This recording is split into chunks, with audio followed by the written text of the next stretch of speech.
Hi guys! Nag-iisip ako kung anong next topic ko. Biglang may dumating na message nung nag-share ako kaninang umaga. Kasi kahit umaga ngayon, yung kanina pa. Eh, Isa sa pamilyang 144K. Alam ko may binanggit ako noon sa aking video na pinoprotektahan ka ng tatay mo. Ito ay sinasabi ko kay Junior Bongbong Marcos at sa ama niya. So, ang message na dumating sa akin ay galing siya sa 144K na family. Kaya parang lahat, kahit mayaman yung nung dumating yung tatay niya sa pamilya ng nanay niya, parang biglang naghirap sila at may nag-stop. So, ang 144K na blood ay galing sa kay Senior Bongbong Marcos, kaya yung knowledge niya ay kakaiba. Pero ako na nga, ngayon, ako tuloy nahihiya. Kasi, isa siya sa bloodline na nakatuka sa akin. Sa tingin ko, lahat ata ng 144K ngayon is nasa chaos, nasa lost, na may hindi sila maintindihan sa mga sarili nila, kahit sa pamilya nila, or ano pa yon, yung mga hindi natin maintindihan beyond imagination, information, physical, pero nasa spiritual pala. Yun din naman ang nahanap ko sa hindi ko maintindihan kung ano yun sa yung nangyayari sa pamilya, pero sa iba naman na normal, kaya naman nila yung mga problema nilang yun na ayos nila. Yung relationship ng mga pamilya nila kahit nagulo. Pero itong pamilya ng 144K, ang hirap talagang iayos. Kasi kahit sarili nila, hindi nila inaayos. Walang unity na sinasabi nila. So kung ganun, kung may nagmo-monitor or nakikinig, sana sabihin to, or well, alam naman nila na kung sakali na yan ang pinoproblema nila, lumaban ka. So may mga video din akong i-add na nakalap na sinasabi is, bakit walang ginagawa yung Pangulo kung ang problema ay nasa Kongreso? Ibig sabihin, nag-a-agree siya dun sa ginagawa nila. Ibang-iba kung i-compare natin si senior at junior ngayon. Ibang-iba kasi parang mas palaban yung tatay eh.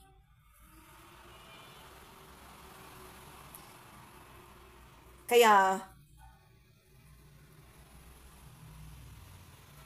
kasi iwan ko ba kung bakit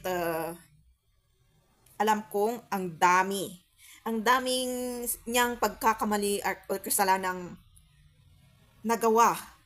Pero alam mo ba yung feeling na something's familiar sa energy and frequency? Or bloodline? Yun pala yun. Yung 144K.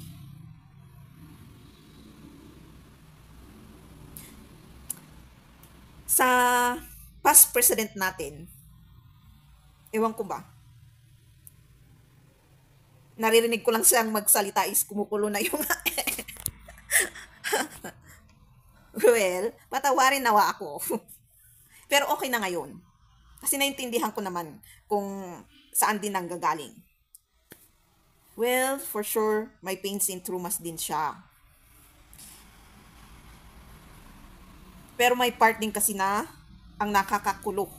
May ginawang hindi maganda at parang pag nalalaman mo yung katotohanan, parang yung ginawa niya na pinaglaban niya is parang lumalabas na fake lang yun? Palabas lang yun? Sa isang plano? Bahala na sila doon kasi past is past. Dapat yung ngayon sana, yung present, lumaban yung Pangulo ngayon. Lumaban, ipaglaban niya ang bansa niya. Yung posisyon na kinuha niya, parang yung tatay niya. Kahit, kasi meron din akong binigay na clip sa isa sa mga video ko na nagsasalita siya na kumuha sila ng kamukha ng anak nila. Alam mo, kung isa ka ng inaccept na pamilya nila kahit hindi bloodline, magiging isa ka. Kasi pinasok ka nila eh. Yun din ang ibig sabihin ng energy and frequency. Tayong tao sa buong mundo ay magkakapamilya. Dahil sa energy and frequency kasi umiikot tayo sa iisa.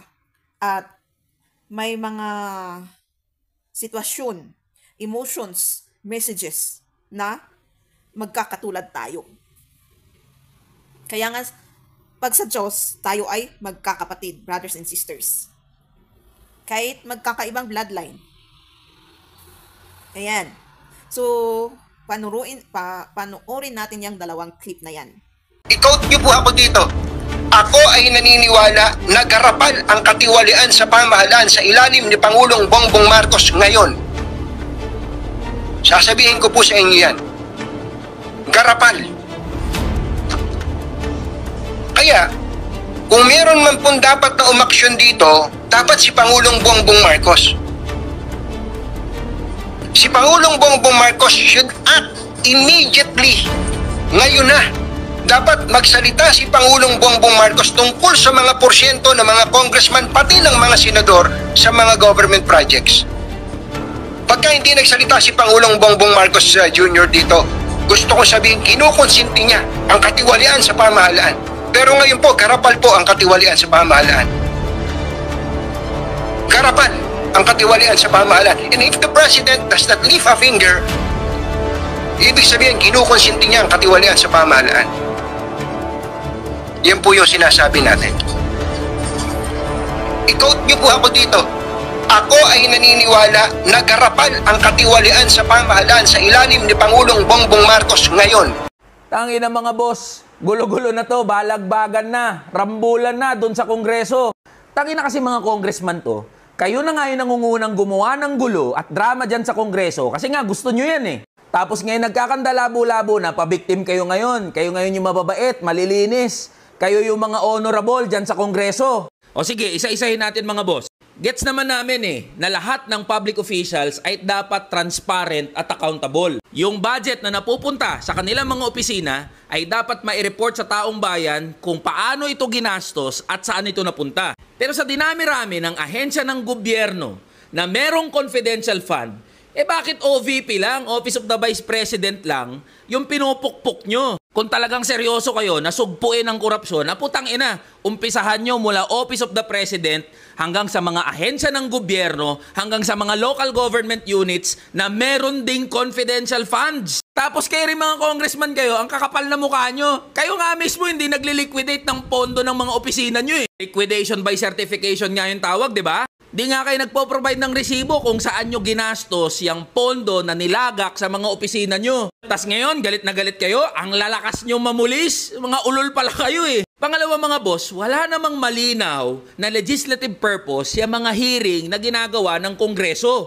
Okay, parte ng trabaho ng Kongreso na magpatawag ng mga hearing. Nasa konstitusyon natin yan eh. Pero malinaw yan na hearing in aid of legislation. O anong malinaw na legislative purpose ng mga hearing? Walang katapusang hearing na pinagagawa nyo. Minin nyo na kasi na political persecution yan sa mga kalaban ng administrasyon. Ang mas masama, ang pinupuruhan nyo, ay yung mga maliliit at ordinaryong kawani lang din ng gobyerno. Pagsalungat sa gusto nyo mangyari, pag hindi nyo narinig yung gusto nyong marinig, ipapasight in contempt nyo, ipapakulong nyo, haharasin nyo. Diba ilang beses na nangyari yan sa mga hearing? Yung mga resource person at mga staff ng mga ahensya na pinapatawag nyo, inagde-detain nyo dyan sa Kongreso. Pangatlo, para saan ba talaga itong mga hearing na ginagawa ng Kongreso?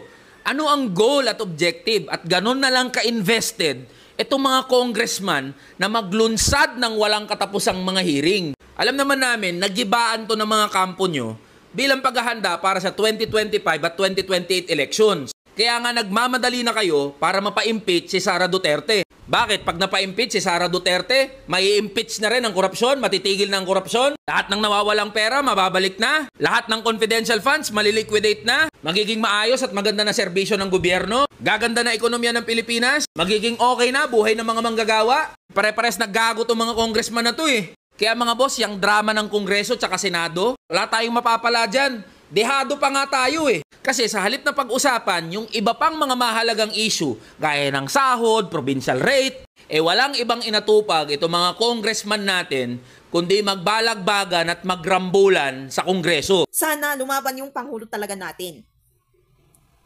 Ipalabas niya yung courage and confidence. Parang, pag nire-realize mo yun, saan ba siya may courage and confidence? Sa education niya ba? Sa papel lang? Pati dapat ilabas. Yang saloobin niya, yang boses niya, hindi lang yang pinag-aralan niya, kung anong natutunan niya din sa buhay. At kung talagang may concern siya sa bansa natin, ipaglaban niya, hindi ganoon na naa-agree pa siya sa mga pinaggagawa ng mga sanga-sanga niya.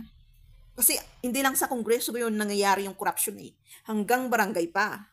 At meron pa atang down ng barangay, iski atang tawag doon.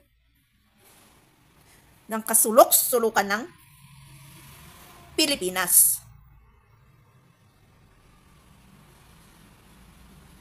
Para naman, yung mga tao niya, iayos nila din mga sarili nila. Hindi yung mag-a-agree ka na, ibalik nila yung hindi magandang umiikot. Katulad ng pagbebenta ng drugs. Mag-a-agree na bumalik yung drug lords. Mag-a-agree na yung human trafficking. May nakita akong clips na natsambahan nila na may isang sasakyan na puno ng mga bata. Isang official pa. Politic figure people.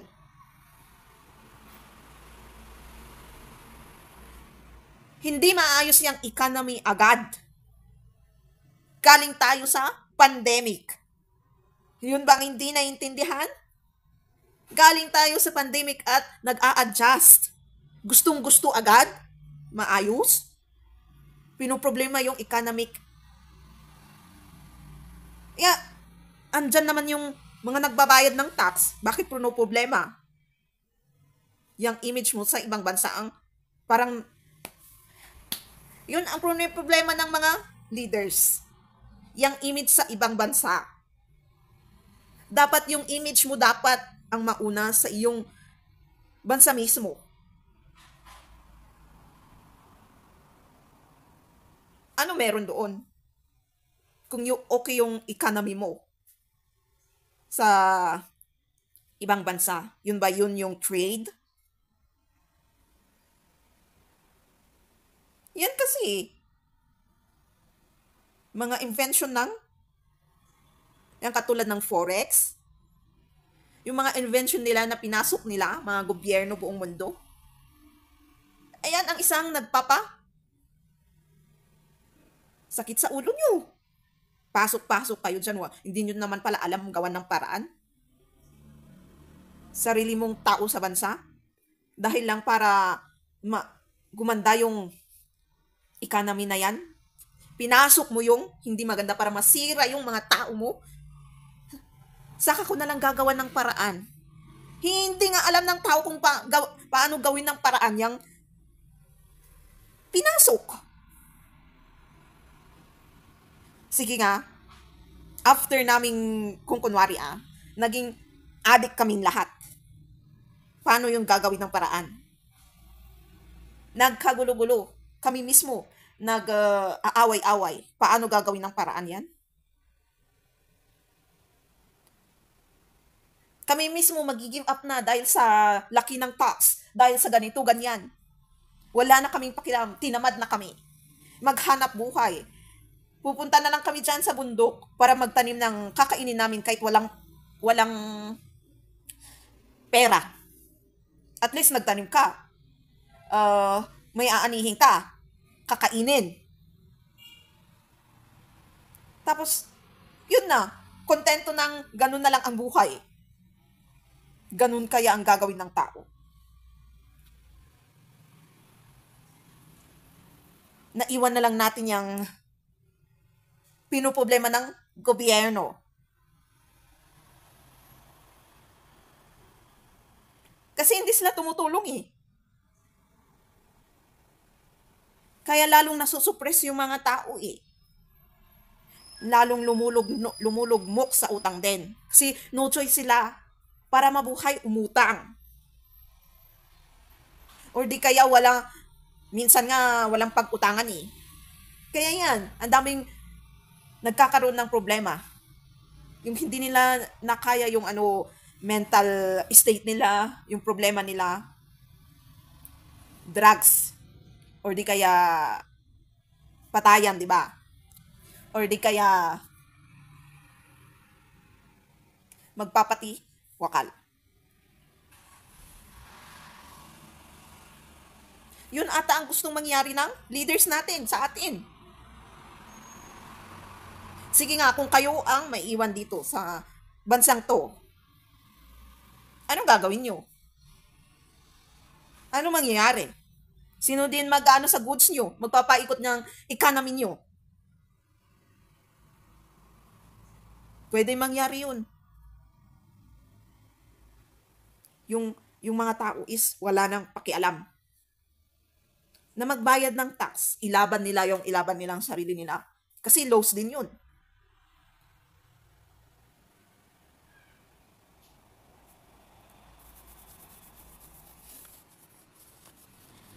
Hay. Parang kahit may ginagawang project, yung ating Pangulo is yung feeling parang wala. Yung may konting tinutulong pero yung feeling wala. Yung feeling walang kwenta din. Na yung feeling wala sa oras. Yung feeling nagrarush. Yung feeling yung desisyon is hindi maganda. Kasi yung ibang project, hindi ata nag-a-agree. Sa panahon ngayon na crisis. At yung peso parang gustong gawing dollar or euro or yung mataas na value ng, kaya ba ng Pilipino yan? Kaya ba ng mga company na ginugol mo yung oras mo, trabaho mo at ang taas ng standard? Kaya ba ng mga tao yan, yung mga trabahador? Tapos ang sweldo nila is katiting? Kung yung ibang bansa sana, na yung hard work, ang taas ng sweldo. Dito hindi naman.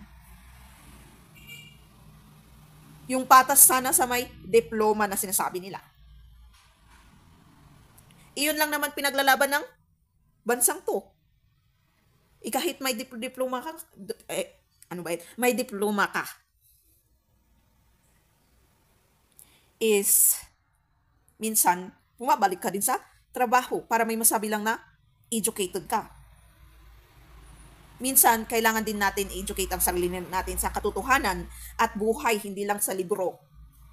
Kasi yan din ang isa sa humahad lang sa atin. Na kung anong next, hindi na natin alam ang gagawin natin. Kaya, yung decision making natin minsan is hindi nag-a-agree sa kagustuhan natin or parang nawawala sa landas. Kasi, parang ang ina-apply lang natin is yung pinag-aralan natin. Meron din naman ang katotohanan, ang salita ng Diyos, ang buhay. Kailangan din natin ng edukasyon doon. Hindi lang dyan sa papel na yan, yung libro. Kasi galing din sa Diyos yan. Kung bibase ka lang sa iyong intelligence na natutunan sa libro, wala talaga. Walang mangyayari. Lalo pag hindi mo dinagdag ang Diyos sa buhay mo, sa buhay mong yan.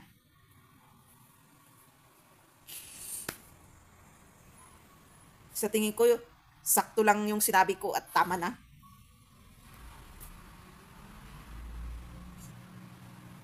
At sana, yung Pangulo talaga natin gumawa ng paraan. Yung buhay ang tutukan, hindi ang papel kung anong nakikita nila.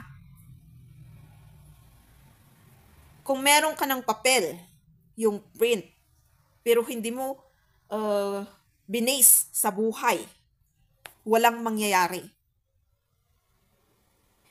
Ang answer din naman dyan, pag kunin natin sa common sense,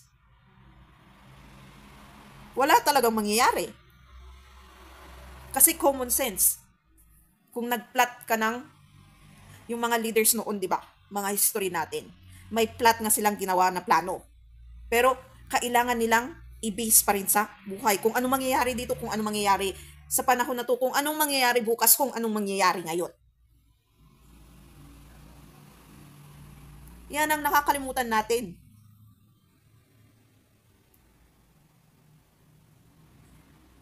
Kaya lahat ng leaders na dumaan sa bansang to, wala lang. Ang alam is pumirma, magganito, ganyan. Minsan yung ginagawang plano is pansarili lang.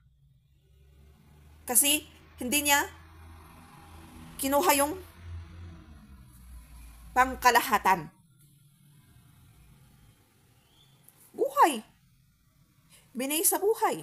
Wala yun. Yung image lang ang tinitignan. Lalong-lalo sa ibang lugar. Ibang bansa. Ano bang image ng Pilipinas sa ibang bansa? Worthless, di ba? Tinitingnan ng mababa. Kasi tayong mismo nagko-complain at nagko-compare. Nagtitinginan ng mababa. So deserve nating tingnan tayo ng mababa. Hindi nila nakikita yung worth ng tao nitong bansang to, di ba? Kasi hindi rin natin tinitignan yung worth ng isa't isa dito sa atin. Nagdi-discriminate tayo, bawat isa sa atin. So, deserve natin na i-discriminate din tayo ng ibang bansa. Napansin ko sa social media, pag may bago silang isang influencer, kaya parang isang buwan or 1 year, ang taas na ng mga followers at views nila kasi nagtutulungan sila. Hindi yung bahala ka sa buhay mo. Yung concern nila yung bawat lahi nila. Tayo, discriminate our own lahi. Pwedeng sabihin, dapat wala silang pakialaman sa buhay ng kapwa nila. Yun ang culture nila sa ibang bansa. Para wala sila nung ugali na naninita ng bawat buhay ng isa kasi alam nila may problema sila. Kabaliktaran tayo. Yung pagsatulungan, bahala ka sa buhay mo. Yung share, bahala ka sa buhay mo. Pero pag sa, wow, ang galing natin, yung manita, pero hindi natin alam kung saan pinanggagalingan yan nita na yan. Hindi nga natin alam kung ano problema ng taong yun. Ang galing natin sitahin. Kung hindi nga natin alam kung paano niya pinaghirapan kunin yung nakikita nating prosperity ng taong yun sisitain natin. Pero yung alam nating kinuha nila sa pagbebenta ng drugs, isang drug lord, wala tayong sinasabi. Tahimik tayo. Yung alam natin gumagawa ng masama, ng hindi maganda, ay, ang tahimik natin. Pero yung hindi natin alam, wow, ang galing! Kaya deserve natin yang tingin nila na mababa tayo. Kasi deserve talaga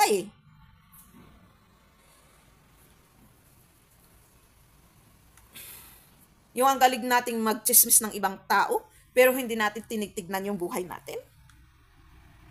Ay, deserve natin na ma-treat ng ganun na paraan din.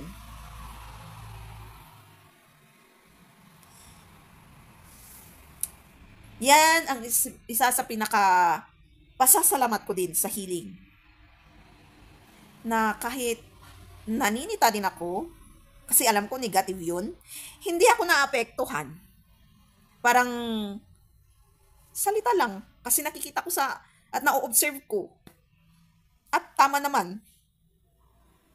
Kasi inalis ko na ang sarili ko sa problema. Inaccept ko na ako ang isa sa problema dito sa mundo. Ibig sabihin nun, pag inaccept mo, nag-reflect ka, nag-repent ka, wala ka na dun sa problema na yun. Of course, darating pa rin. Parang sinabi ko din sa video ko na before this one, is of course, darating pa rin ang mga bagong tao na makakasalamuha, Tapos, mga years na madadagdag pa sa buhay ko. May mga test pa rin na darating. At gustong hadlangan. Or ibalik ka sa dati. Pero yan, educate talaga tayo. Natin yung sarili natin, hindi lang sa libro. Pati sa buhay, katotohanan, at sa Panginoon. Worthless lahat talaga ang plans natin, ang actions natin, ang pag-iisip natin, ang bunganga natin kung wala lahat yun. Kaya, lahat nangyayari sa buhay natin is feeling natin worthless. Walang nangyayari, walang progress, walang pinagbago.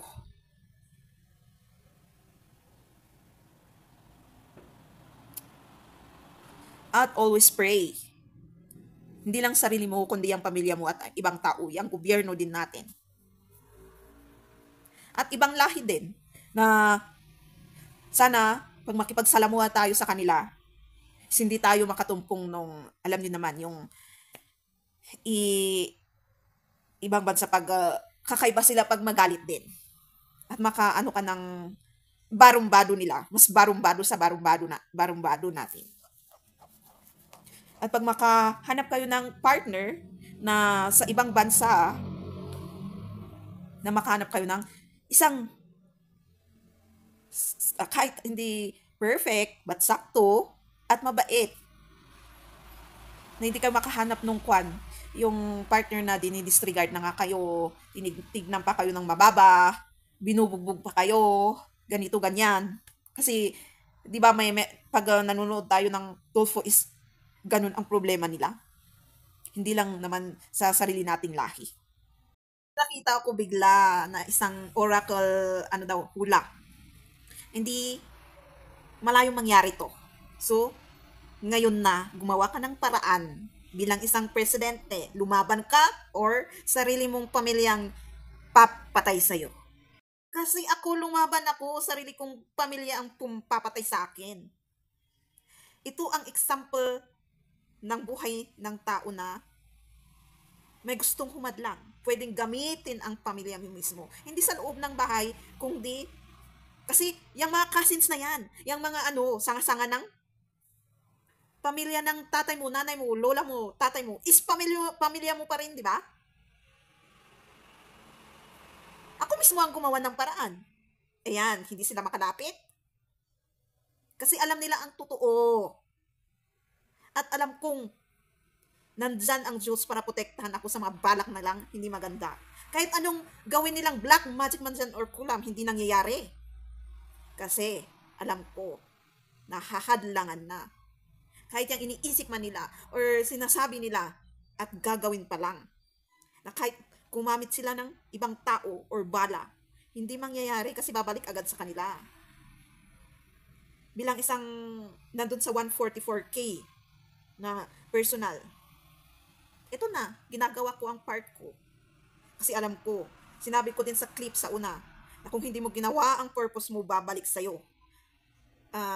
Parang utang din kasi yun, as being 144K.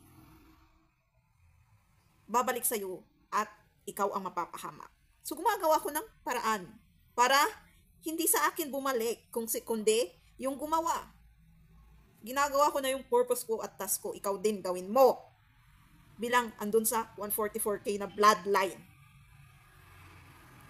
Hope naintindihan nyo tong mga tao kasi baka isa kayo dun sa 144K blood line, igawin din nyo yung purpose nyo kahit kunting pag-a-advise sa pamilya nyo or idagdag ang Diyos sa buhay nyo. Purpose na yun. Yung Diyos mismo, mag-worship kayo. Purpose na yun, task na yun. Hindi kailangan ganito. Kundi lahat ng kakwentuhan nyo na tao, idagdag nyo ang Diyos at ang buhay nyo kung anong nangyari nung nakilala nyo ang Diyos. Yun ang ibig sabihin ng isa sa task nating tao. Yang lahat ng gagawin mo, bumangon ka bago ka matulog, manalangin ka. Yang sarili mo, ipanalangin mo ang pamilya mo, ang friends mo, ang kapwa mo, ipanalangin mo. Yan ang ibig sabihin ng purpose and task. Kung hindi po natin naintindihan na kailangan bang maging pastor, maging preacher, maging ganito, hindi. Idagdag nyo lang ang Diyos sa buhay nyo. Yung protection na hinahanap nyo, na hindi kayo mapapahamak. Kahit travel, kasi hindi natin maiwasan yung car accident, any kind of accident. Yung mahulog ka sa bangin, manalangin bago gawin. Kung gusto mong gawin yung rock climbing, yung hiking, manalangin ka kasi pwedeng madulas ka at mahulog ka. Wala na. Wala ka na kinabukasan. O yan, manalangin. Lahat ng gagawin na pwedeng, alam mo, ikakapahamak mo manalangin. Yang kahit parang kinakausap mo ang Diyos sa isip mo, pananalangin din yun. Kasi dinagdag mo eh. Yang, kunwari, itong umiira sa utak mo, Panginoon, sana kung anumang mangyari bukas is maganda. Kahit anumang problemang dumating, makakayanan ko. Na yung pamilya ko din ganun. Hindi lang yung sarili ko. Or kunwari may tinitignan kang bata na parang nakikita mo is, promise, mahuhulog yun. Kasi parang wini-way mo, parang mahuhulog sa ginagawa niya. Huwag mong iisipin na, ay, yung batang yun mahulog, promise. Kundi, God. Sana ma-feel ng batang yun is hindi siya mahulog. Mag-move siya kunti. At para hindi siya mahulog kasi malapit na kung kunwari upuan yun na at walang nakahawak sa kanya na adult na naglalaro, ibiglang inayos ng bata yung posisyon niya. O diba? Sa mga ganung paraan. Kahit simple lang, malaki na yon.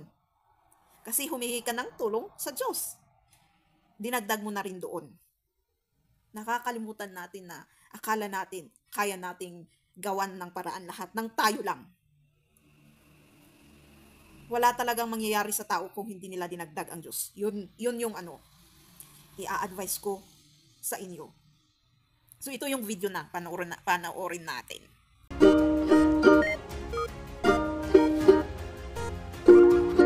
So, thank you for watching. Sa tingin ko, sinabi ko naman ang sinabi ko. So, see you again in my next video. Don't forget to subscribe, click the bell notification for more videos, and comment pa kung ano pa suggestion natin, no? And see you again in my next videos.